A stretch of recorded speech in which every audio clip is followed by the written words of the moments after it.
What up, what up? Bankroll 10 batted up. We got these spokes on this Cadillac. We near on the rear end to fit the back. You know, spokes be sticking out a little more. I'm narrowing at 2 1/8 on both sides. I wanted a little bit more than that, but somehow when the axles came, the difference, you know, came out to only 2 1/8 or 2 1/16, something like that. But yeah, so these are some 20-inch cross-laced knockoffs, luxury, how do you say that? Luxury wire reels. Got them red Vogues on there, real shit. But yeah, so had to get the car in, had to pull an axle out, see what the axle was, see what the rear end was, all that. Then order the axles. So the car was over there when we took it apart. Measured it up, ordered the axles, got the gold Pontiac done, and got it over here on the left. So I was gonna come in today and work on the MC to get that frame bracing done. But now, since these axles are here, I'm just gonna knock this out because keeping the stock brakes, drums. So yeah, I got it all mapped out from the inside of the axle flange to there. But the overall is like 19 and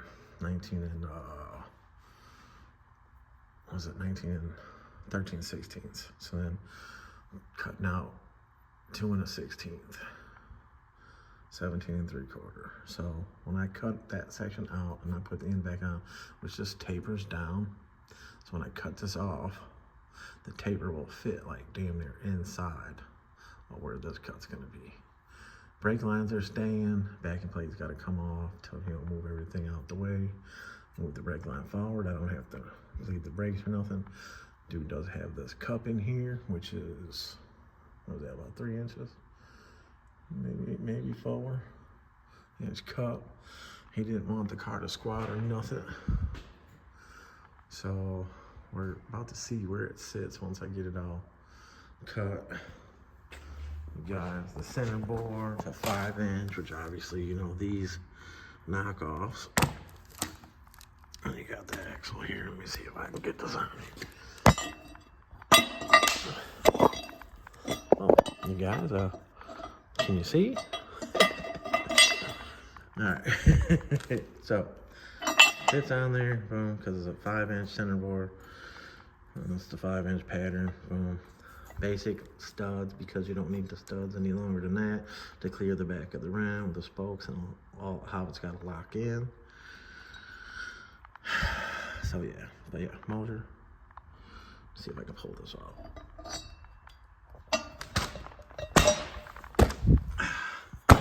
Got those nice, thick decal stickers. I haven't been putting them on for a long time. I just throw them to the side and forget about them, but making sure they go on everybody's axles. I know there's people out there that put those on some stock axles, reconditioned axles and stuff like that. But anyway, it's a 91 Cadillac, and it is super, super clean. I mean, if you guys are already looking underneath here, look at it. Super clean. I just realized that was a Flowmaster or a wannabe Flowmaster. Well, yeah, single tailpipe. Boom. Look at how original this car is. Still got the clips to hold the drum on. That side over there, of course, I had to take the little clips off, get the drum off to be able to push the axle in.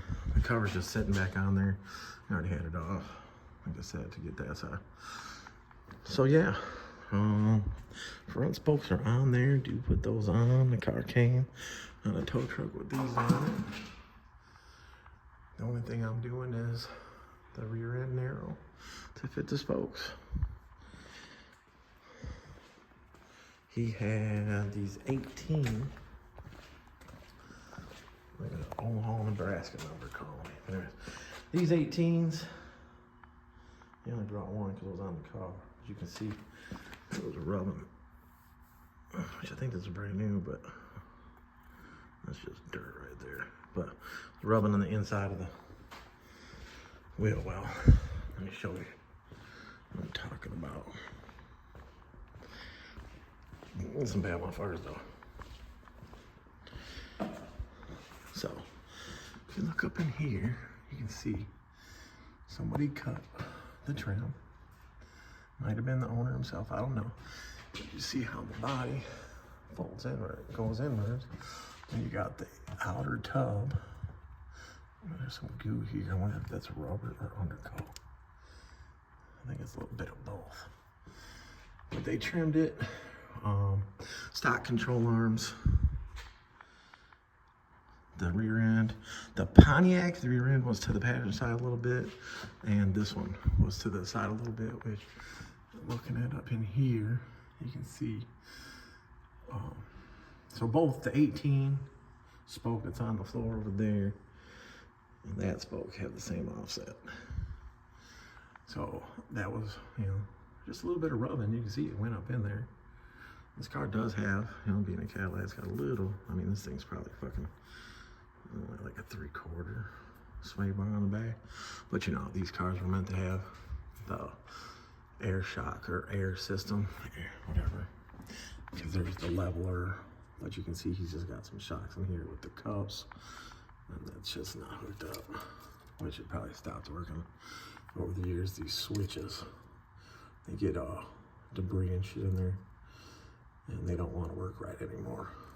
But anyway, very surprising that Cadillac in these years with the 7.5, like these are some big ass cars. And then let's see the jar shaft. Oh yeah, see this right here? There's actually a rubber, this is rubber jointed together. So if you guys got Cadillacs and stuff like that, and you got a shaft like this, and you got a little bit of power under the hood, don't ever try to brake torque it, because you'll spin the shaft inside here. Blue Cadillac out there from Waukegan, Serge. He brought me his Cadillac, and I put the billets on it and all that. This is years ago.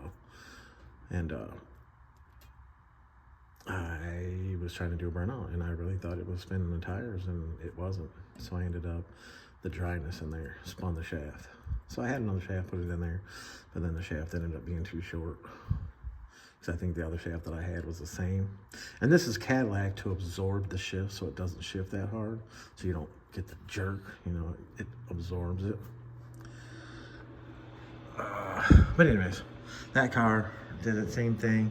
I think I put a set of G-body axles in there, 26 spline, but it was a billet wheel, and the billet wheel had 4 3/4 and 5-inch bolt circle. So I just bolted it on the 4 3/4 bolt circle. And the drums, I enlarged the stud holes, and then let's go to this side. So I enlarged the stud holes because the 4 3/4, this is a 5-inch pattern, down to the 4 3/4 patterns. When I enlarged this, and when you slid the drum back on, the center bore still lined up perfectly around it, and then the stud was touching the inside of the drum. So it wasn't hurting anything. It just, if you went to put stock wheels back on there, it was narrowed. You know, like I said, 28.5 to 30, so a little bit shorter of a narrow than this, but to fit those billets up underneath the thing. Well, one of those guys that has this mechanic and, you know, blah, blah, then they call you and say, oh, well, the mechanic said that this was dangerous, and oh, the car could have crashed, and oh, I carry my family in that car, and oh, this and that, blah, blah. I've never put anything out on the streets that would ever, if I ever thought that it could possibly break and hurt somebody. Never done that. So, you know, we fell off over the years, whatever, but whatever, you know. He's cool, he's still a cool guy to me, you know what I'm saying? But I did the job like next to nothing and stuff like that. Not that you guys need to know all this, but I'm just, I keep it 100. I really do. But yeah, this car, obviously, ordered the axles. 5-inch pattern, 5-inch pattern, same big bore, center, boom, it all fits, all goes, all lines up. But all right, I'm gonna get to get to narrowing this thing. We'll figure it out. Make sure the car's level, shit like that. Not that it has to be, but I'll get this intersection out, get these axles out, get these backing plates moved, and I should be able to, let's see, today's Monday. Monday the what, Jaden? Monday the 18th. 18th? Monday the 18th. March 18th, 2024.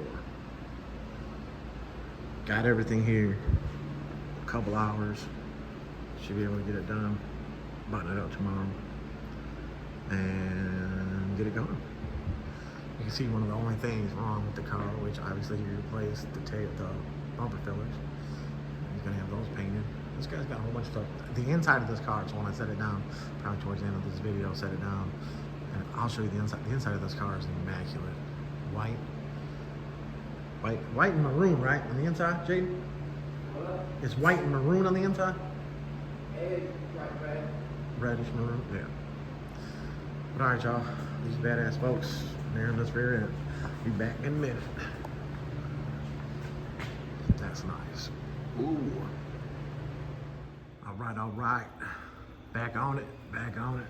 These damn spokes. It looks so good. I gotta give me something. Put some of these on it. Yeah, the axle sitting on the studs. Boom. But like I said, measuring it all up. 2 1/16. Alright, so what I was saying about this tapered style, which is good for cutting and getting so close. So anyways, 2 1/16, yeah, the cutting, all that, blah, blah, blah. But my overall number was, I want to say 19 and 13/16 was the first number, which was from the back to the back. And now take off the 2 1/16, bam, 17 3/4. So now from the back side to there, bro. So how it steps down, you guys can see that the weld was able to go right in there, real nice. I'm trying to show you guys everything. Like I said, I don't hide shit. I'm not gonna show you a started project and then a finished. You know, oh look, here's the car in the parking lot. This is what we're gonna do to it. And then, oh, here it is done. Yeah. I mean, look at, I didn't even have to clean it up too much. And the weld laid right in there. Beautiful. But I tapered both sides, you know. And stock brakes going back on it. And like I said, I didn't undo the brake line. The brake lines are pretty solid, so moved it out of the way. As you can see, first I thought it was maybe wheel cylinder, but obviously it was the axle seal. So I put new axle seals and bearings in. Anyways, always axle seals, but bearings. And you can see, I don't know what the mileage is on this car, but you see a little bit of a ridge there. Learned my lesson with that shit over the fucking years. You know, obviously this is brand fucking new. So that bearing right there for GM, 7.5s, 8.5s, G body, B body, this, that. 5707 is that bearing. And you don't want the cheap ones, you want the good ones. So you want a National, or what's the better one than that, Timken. And then as for the seal, you could possibly get away with the seal, but like when you slide this axle, when you slide the axle in for the first time, you gotta have some grease on that seal, or you'll make that seal go dry. A couple turns of that axle and that seal goes dry, and then bam, you put a brand new seal in for no reason. Gotta put a little bit of grease on there. So this side is narrow. I know before, like with that gold car, I had to cut into the box and move it out the way, but I knew the taper. I figured out where I was going to cut it. I didn't cut directly to the back of it, because you still got to put the nuts in here or whatever, and you don't want to have the weld to where you can't get the nuts in here or the bolts in here to put the backing plate back on. We're going to put the stock bolts back on here because they're fine. This car, I'm pretty sure it has low miles on it. One more time now, there's some daylight. You can see that side was rubbing just enough that it was building up rubber from the tire on there. And then let's see what this side. This side cleaned a lot more of it off. But when I measured it up, the rear end was to the right about a 1/4 inch. The Pontiac, the gold Pontiac I just did, the 70, was the same way. What are these shocks? CarQuest. Bruiser gas? What's it say? XD. Oh, shit. Sport. Man, there's a lot of names to that shock. That must be a good ass shock. I haven't drove the car yet, but when we drive it. A good shock is a shock that you can't, on stock shit, is a shock that you can't push in and out. If you take all your weight and you push it on the ground to push it in, that's a good shock. If you can push it in and out, you know, like those blue bullshit ass shocks that you guys be putting on these cars, the person that even puts them on the car is dumb. People that don't know and they do it in their garage at the house, you know, they might not know no better, but you shops putting that $13 blue bullshit shock on somebody's fucking car. Y'all dumb for that. And then charge them, probably put on paper. When people do paperwork, my paperwork is text and my word. But paperwork saying that the shocks were $60-something a piece and this and that. That shock was $13.99. I don't give a shit, and they don't work. But no, that shock was probably more expensive. I can't say I've ever seen that. But anyways, back to this. This side I haven't touched, so I'm about to mark this side out, get it cut. Oh, it was a chore to cut that side with the sawzall. I had to cut it from the front. Boom, but I actually didn't cut it too bad. And like I said, I wanted the gap. You can see it's, you know, a little. The outside cut is actually better than the inside cut. But that taper is good because then I should have showed how it slid up on there. So you know what? This side, I'll get the right side totally set up first and I'll record how it sits. Because like I said, that taper like that where you cut it, and now this taper would be inside of this side. And then with grinding on an angle, beveling it on an angle, and then that side over there I had like maybe a 1/4 inch gap, and it was able just to flow it right in there. And then, you know, I run 030 wire, and then, you know, somebody painted on my machine that vandalizing mark. But anyways, look, I'm at 3 3/4 on wire speed, and then the heat is only at C. This is a 180. It does the job. It does the job. But I am gonna buy a bigger welder. I know a lot of people are like, man, get a bigger welder. I'm going to. But yeah, look at this nice mess around too. I'm always tripping over shit. That's why I got a fucked up toe now. Had to get rid of the steel toe. Got these sketches, and these ain't the wide ones. But I be burning the whole front of the shoe up, and these will burn more too.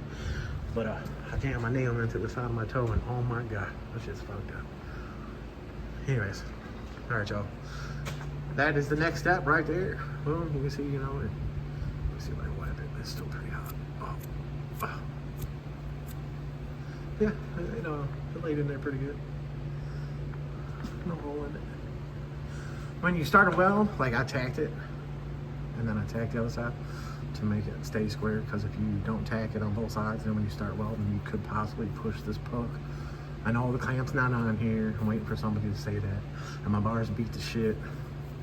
So I'm actually gonna buy another one, and it's Mittler Brothers. Mittler Bros, MittlerBros.com. And they got the whole kit on there, all the new pucks. You can see these pucks. This bar is 7, 8 years old and been put through shit. But MittlerBros.com. Let's see, it's like showing like the gap, but I made sure that motherfucker was on there.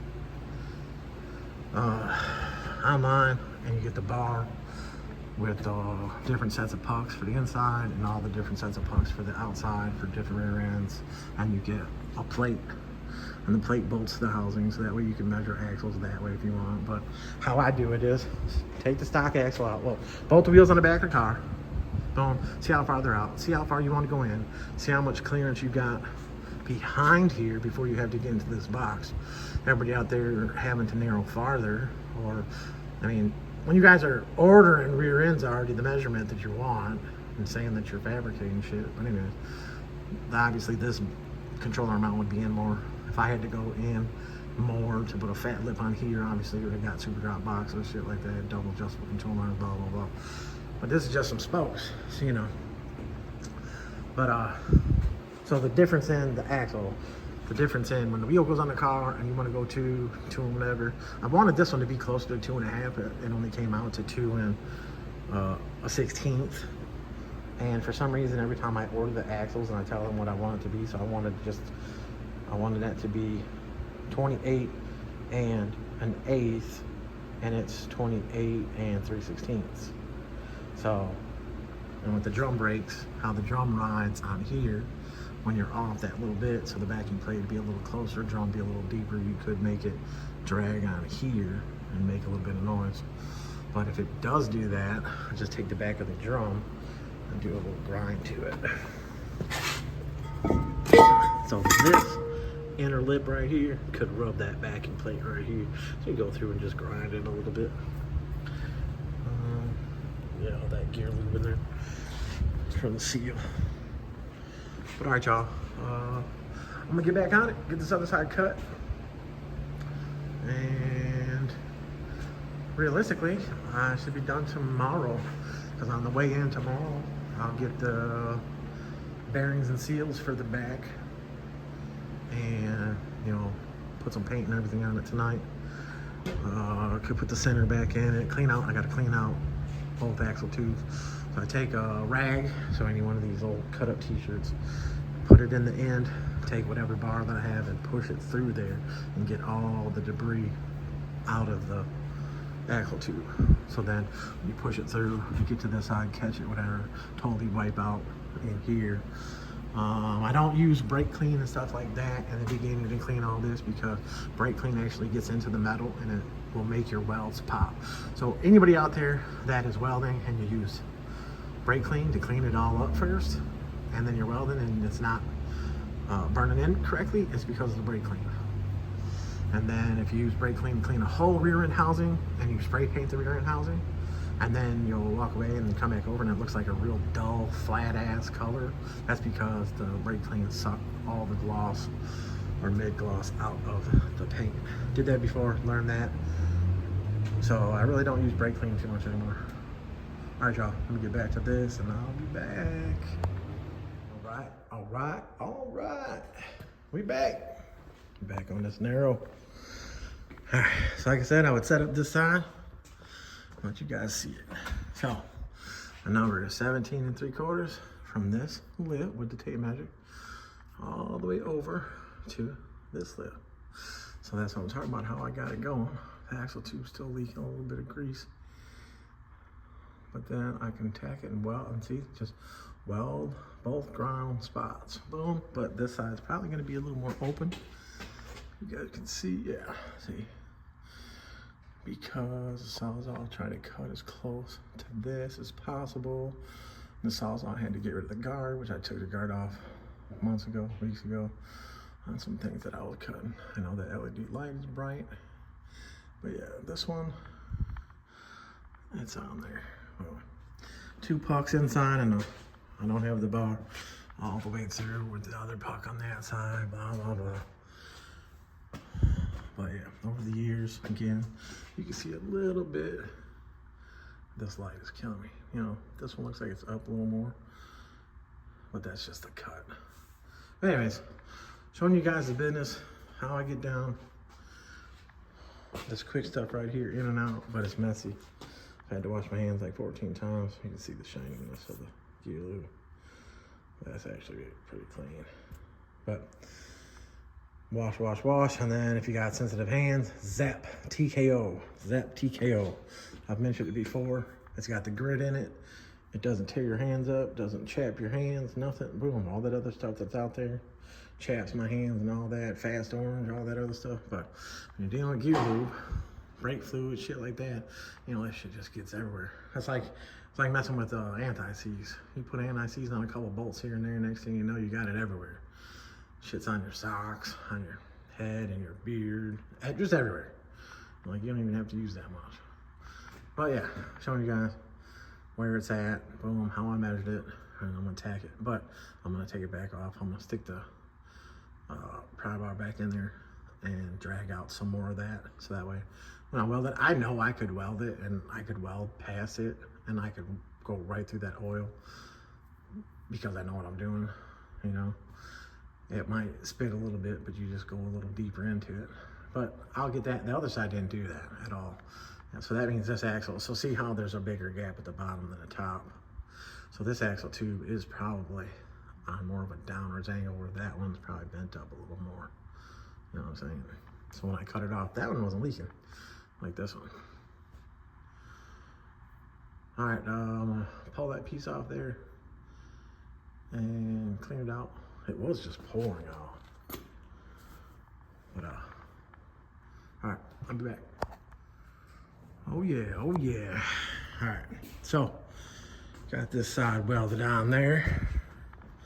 This one, you know, the weld got a little thinner in that area. I had tacked it, I had welded down this way, stopped, went to the other side. Let's see if I can block that light. Got that side welded, top all the way down to the bottom. Boom. Then I came back over here, stood on my stool, and got the top. Try not to block the light, but you know. And then when it got right there to roll it into that where I originally started. It's not a hole, it's just, you know, damn it, that's just out. Duh. Yeah, see, my bar's been through shit. This bar is 7 years old. And I just looked on Mittler Bros today. I think I paid $800 and something for this bar and all the pucks. And my pucks, you know, they're a little beat up, you know, on the outsides. They've been dropped and stuff. And sometimes they'll get stuck in the rear end. And you gotta tap them off. This one's not that bad. My 9-inch one is real bad. Oh, there I go, tripping over shit. Yeah, this time was easier to get the backing plate out the way because the e-brake cable, you know, it goes across. It's out the way. Now, let it cool, let the puck stay in there, let it cool. And like I said, tomorrow I'll be able to, on the way in, be able to get the bearings and the seals and the gear lube and bolt it all up, paint it, bolt the wheels on, and take it for a test drive. Maybe this one we'll get some footage of my kid driving it in the parking lot so that you guys can see it all rolling. But yeah, all right, yeah, so that one is welded on there. Nice and penetrated. Penetration. I don't know what this little bitty ass hand roll sway bar does. I don't know if it really does much, to tell you the truth. This big ass car. Oh, but yeah. So that with how it had the air shock set up and the air ride and the spring. So maybe it had all worked together. But all right, y'all. I'll be back with hopefully this all bolted up or about to be bolted up. Axles in it at least, center section in it, before I put the paint back on. All right, y'all. There it is right there. Might have missed a couple little steps of painting the rear end, putting the rear end back together. Did put the new bearings and seals in it. Bam, the seals were, like I said, shown in the video. The drums had the, you know, where they were leaking. They were probably the originals. But it's all together, as you can see. Boom, got one of the stock spoke in the trunk, one of the stock tires in the trunk. But yeah, she's on there. Test drove it around the parking lot, stuff like that. She's riding, looking good. Them spokes blinging. I know it's windy as shit out here, so I'm probably getting all kinds of wind all up in the mic. I guess I could have done the last video inside. Let me see if I hold the camera closer to me. But like I was saying about this car, man, them spokes look killer. And they're 20 by 8 or 20 by 9. The car is pretty damn clean. Of course, the bumper filled, as you guys know. But he's already got them on there, got them fitted. Let me show you the inside of this thing. Boom. She clean. A couple of, you know, some basic wear and tear, but look at my leather's so soft. You see that steering wheel, y'all? You see that steering wheel? If you didn't know it was a Cadillac, you should know from that steering wheel. Got the upper lights. Got that Arlington, Texas tag right there, built. Some Texas car. Look at that back door opens so nice and smooth. Oh. Yeah, I don't know what the rope's for, y'all, but y'all better watch out. Don't mess with this dude. But yeah, she clean. She real clean. Oh, that closed hard enough. We got. All right, y'all. Like I said, this wind, man.